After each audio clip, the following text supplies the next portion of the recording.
The more you understand your impact to the money-making model of the organization, the less you are dependent on someone else's opinion of you, and reviews or just relationships with your manager in the organization, because sometimes that's not a stellar relationship. And the more you can understand the money-making model, the more you can set yourself up for success and not be dependent again on just someone's opinion of you in a performance review. So in our weekly rhythm of understanding our VRI, we want to add the money-making model component to this. So as we're sitting each week and journaling out how we were valuable, relevant, and make an impact, we want to be thinking about the money-making model of the organization and take note of things that we've done to positively impact the money-making model, whether it's to help increase sales or whether it's to manage expenses. Whatever the situation is, use profits to create new programs or products or things in the organization that are going to increase our ability to sell more. Whatever it is for you, the more you know that and can keep kind of track of that, the more leverage and the more confidence you have in your own career and are less dependent on somebody else's opinion of you. And so it's exactly what we want to do. We want to pay attention to opportunities for us to add more value, be more relevant, and make a stronger impact. And so I want you to spend time with whoever you need to in your organization, whether it's a leader or the CFO or whoever you think can help you get a deeper understanding of the money-making model. I want you to schedule some time to spend with them. And then you'll have that depth of understanding so you can look at your role through that lens. So an example that would happen a lot for me when I was selling into organizations, mostly working with HR folks to sell training and development programs. There were times when someone would get really excited about a training program that I was selling. Either they had read the book or they'd had their own personal experience, and they just couldn't wait to bring that into the organization. And oftentimes they had a budget that they were responsible for, and they had the freedom to make that decision. But I would always ask them, if you spend the money on this program, what are you hoping that that program does for your organization? What are you looking for? What problem are we going to solve, or what opportunity are we going to create? Oftentimes it's called return on investment, or ROI.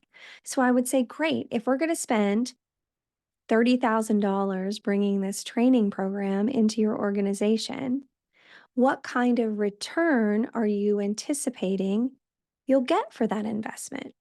And I would help them deconstruct the connection between the behaviors that were going to be taught in the program and how those were going to translate to a benefit to the business and the money-making model.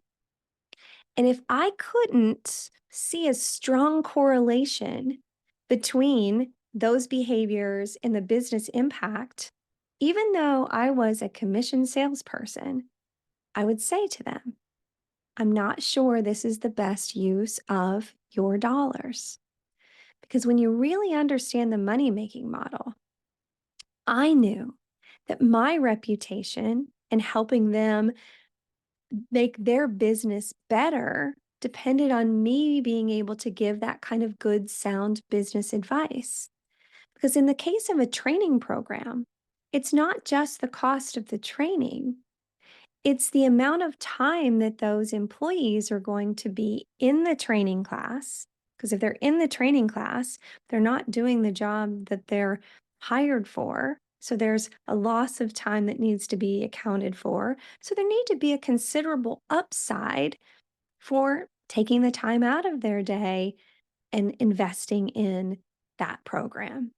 And so I want us all, no matter what our role is in the organization, to be thinking in those terms. In fact, your salary in a report for the organization, the profit and loss statement, P&L, is noted as an expense. And you may be thinking, but I add value in the organization. You do. After they pay you your salary and your benefits. So it's up to us to be mindful of how much value we're really bringing into the organization to make sure that if there's a meeting that's happening somewhere that we're not a part of, and they're reviewing the cost structure of the organization and the various salaries, you always want to make sure that you've been fairly vocal and very influential on how much value you're bringing to the organization above and beyond the salary that they're spending to have you there. And I don't tell you that to be fearful.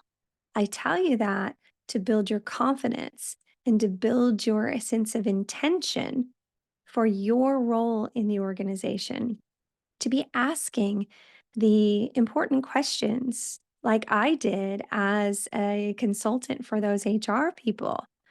What's the return we're looking for? What's the value, relevance, and impact that we're looking to have? And as you know, in all the time that we've spent up until this point in looking at the human impact and the story part of an organization, that also has significant value. It needs to come first. I'm not ever saying that we're going to make decisions just off of the money making model, but it's also irresponsible for us not to pay attention to the money making model of the organization, because that too is part of the relevance and the impact. And so in this month, we're going to be really mindful and intentional of our choices and how we spend our time, how we spend the company money, and looking for those connections to be the most relevant and impactful.